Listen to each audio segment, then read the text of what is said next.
May 25, 2010. Near the top of Everest's North Ridge, 28-year-old Peter Kinloch starts down from the summit and says, "I can't see." By morning, Peter is dead on the mountain.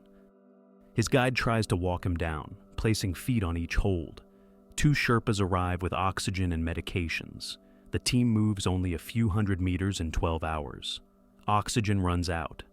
A radio call orders a retreat to save the living. They descend. Peter does not.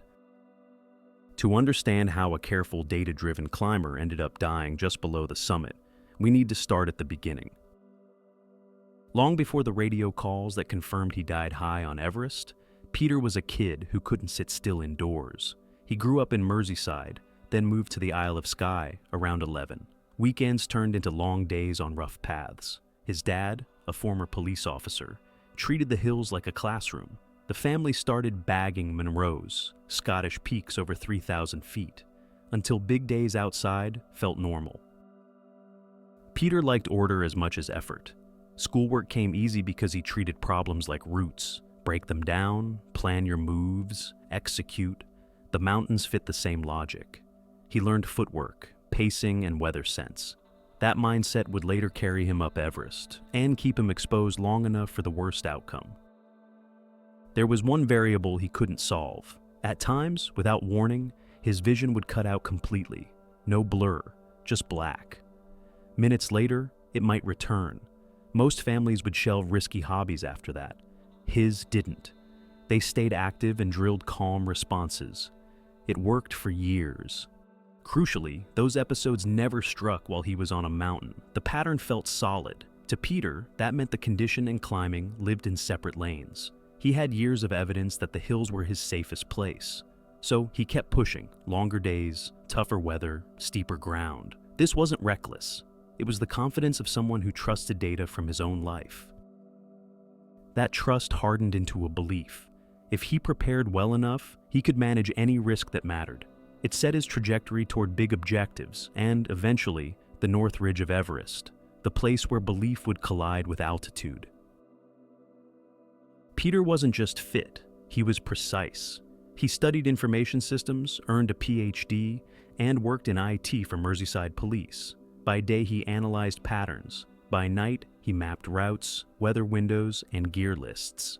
The same mindset ran both lives: collect data, remove noise, make a clean decision. It helped him climb better, and it would later anchor a choice that ended with him dead high on Everest. He didn't chase chaos. He built a ladder of goals: Kilimanjaro first, then Elbrus, Aconcagua, Denali. 4 of the 7 summits, each one planned, trained, and executed. He tied his climbs to a purpose, raising awareness for OCD action after seeing how the condition shaped someone close to him. This was a climber who did the work and let results speak. One rule guided his risk math. The sudden blindness that hit him in everyday life had never struck on a mountain. Years of clean climbs reinforced it. The conclusion seemed reasonable. Climbing and the condition were separate. That belief felt earned. It also turned out to be wrong where oxygen is thin and stress is absolute. By early 2010, the list narrowed to one peak that overshadows all the others: Everest. He chose the north side in Tibet. Colder, windier, more exposed, and less forgiving on the descent. He joined a reputable outfit, paired with an experienced British guide, and stuck to the plan: acclimatize at base camp, rotate to higher camps. Everything looked aligned. Fitness was high, skills were solid. The system he trusted, preparation, patience, and pattern recognition, said go. He would reach the top in late May, then face the only pattern that mattered. On the North Ridge, the mountain punishes any delay. That delay, triggered by sudden blindness, is why he never came home. Everest from the north is blunt and unforgiving. Fewer crowds, harsher wind, longer exposure. Peter joined a reputable team on the Tibet side, led by an experienced leader with British guide David O'Brien on his rope. Camps stepped up the ridge: base camp, advanced base, then high camps toward 8,300 meters. Landmarks are sparse, Mushroom Rock is one you remember because you're tired, and it means you're close, on the way up, and more importantly, on the way down. May 2010 was cold and windy. The team acclimatized, waited, and watched. Peter was strong, steady, and in good spirits. The plan stayed clean. If a short window appeared, move at midnight from the highest camp. Touch the summit early afternoon, and get out before the wind returned. That timing matters. On the North Ridge, a late turnback can trap you high with failing light and failing oxygen. People die there when schedules slip. Just before midnight on May 25th, they clipped into the fixed lines and started for the top. The cold bit through layers. The wind drove spindrift across their headlamps. They cleared the first step, then the second's famous ladders, then the third. Early afternoon, Peter stood on the highest point on Earth, smiling for a few quick photos. But minutes into the descent, everything changed. The trouble started fast. Minutes after leaving the top, Peter's pace changed. He stumbled where he'd moved cleanly before. At the second step, a place he'd already climbed on the way up, he asked his guide to show him how to get down it. Then he said it. He couldn't see, not blur, not snow in the goggles, nothing. He expected it to pass because it always had before, and the world would come back. But this was the death zone. Time works differently up there. Every minute drains heat, strength, and judgment. Peter was blind on an exposed ridge, and he would not recover. His team treated what they could treat. Oxygen, food, a dose for altitude effects. They tried to lower him the foot by foot, placing his boots on each hold. The wind rose and the light began to fade. The descent would take far too long, and the ridge gives nothing for free. What caused the blindness? People argue about that. Some point to UV damage from the bright summit, others to bleeding inside the eye at extreme altitude, others to swelling in the brain that scrambles vision and judgment. The exact mechanism matters less than the result. He could not see, and the mountain doesn't pause for debate. Peter stayed calm at first because he trusted the pattern that had carried him for years.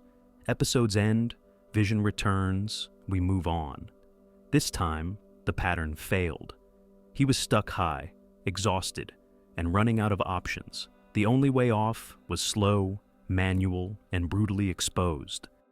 2 Sherpas climbed up to help.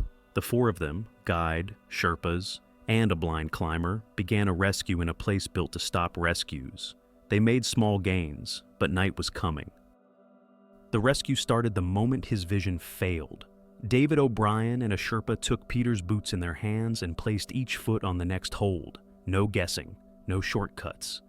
4 hours of this got them to Mushroom Rock, about 300 meters lower. It felt like progress. It wasn't enough. By early evening, 2 more Sherpas reached them, with fresh oxygen and meds for altitude effects. They fed him, tightened his mask, and kept moving. The ridge was hard ice and metal rungs, with exposure on both sides. In the dark, every task took longer. Carabiners stuck, gloves numbed. Voices were short to save breath. They tried every tactic. More oxygen, another dose, food and fluids, short rests. Peter's behavior changed as the night deepened. Slow answers, then confusion, then resistance. He pulled at his mask. He slumped in the snow. It looked like severe altitude stress, and it made the descent even slower. Hours passed. The altimeter barely moved. In roughly 12 hours, they lost only about 400 meters from the summit. That math pointed one way. They would not reach safety in time. Oxygen was running out. The guides' hands were freezing to the point of lasting damage. The Sherpas were staggering. If they stayed, all of them could die there. A radio call cut through the wind after 2 a.m. The order was simple and brutal. Turn back to save the living. They secured Peter to the line, checked his mask one last time, and started down. He didn't move again. By morning, Peter was dead where they'd left him, just below the roof of the world he'd reached hours earlier. The team made it back to high camp shattered and frostbitten. The argument about what they did next would follow them for years. News traveled fast. Peter died high on Everest. Some headlines called it a tragedy with no villains. Others used one phrase over and over, left to die. That framing stung the team that had spent the night trying to move a blind climber through ice, ladders, and exhaustion. Here are the facts that matter. The rescue lasted about 12 hours. Oxygen was used. Meds were given. Food and fluids too. Progress was slow. Only a few hundred meters lost before midnight. The guides' hands froze. The Sherpas were staggering. If they stayed, more people would die. A call came to retreat so the living could make it down. They did. Peter didn't. The debate that followed was loud and simple. The reality on the North Ridge is not. Above 8,000 meters, there is no easy carry, no helicopter, no fast team waiting in warm air. It's cold, steep, and thin. Every step takes effort you don't have. Ethics meet physics there, and physics usually wins. Some people said the guide should have stayed and shared Peter's fate. Others said the team did the only humane thing, save who could still be saved. The truth won't fit a headline. They tried for hours. They lost him. They came down frostbitten and barely upright. Families and friends were left with grief and questions no answer could satisfy. The climbing community argued, then did what it always does. Learned what it could and kept moving. A year later, the story would sharpen again when someone found what the mountain had kept. A year after the night he died, the mountain gave a blunt reminder. In 2011, a climber recognized Peter's body near the route below the summit, still clipped in, preserved by cold and height. The image ended any lingering doubt. He hadn't been missing. Recovery wasn't realistic. At that altitude, a retrieval puts more lives at risk. Families often hope for a camera, a note, anything.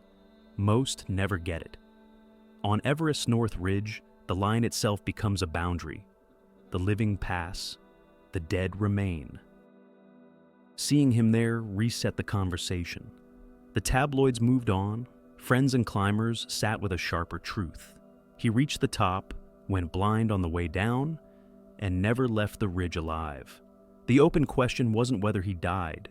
It was why his vision failed so fast, and what that means for anyone who thinks patterns always hold at altitude.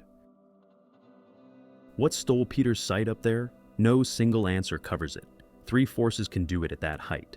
First, intense UV on a bright summit day can burn the corneas, painful and blinding until healed. Second, bleeding inside the eye at extreme altitude can cloud vision completely. Thin air and stress make tiny vessels burst and leak. Third, severe altitude impact on the brain can wreck balance, judgment, and sight together. Or was it his condition that had left him blind on the mountain? Anyone is bad. In the death zone, a mix is likely. Peter went blind fast, stayed blind, and never made it off the ridge alive. Peter Kinloch died just below the highest point on Earth, hours after he reached the goal he'd chased since childhood. He wasn't reckless. He was organized, strong, and climbing for a cause. His team fought through the night and came down frostbitten and spent. The mountain kept him. That's the story. No twist, no neat moral. A smart climber trusted a history that didn't hold at altitude. A crew did everything they could until they couldn't. If there's a takeaway for the rest of us, it's this. Question your patterns, respect the price of delay, and understand that some places don't negotiate.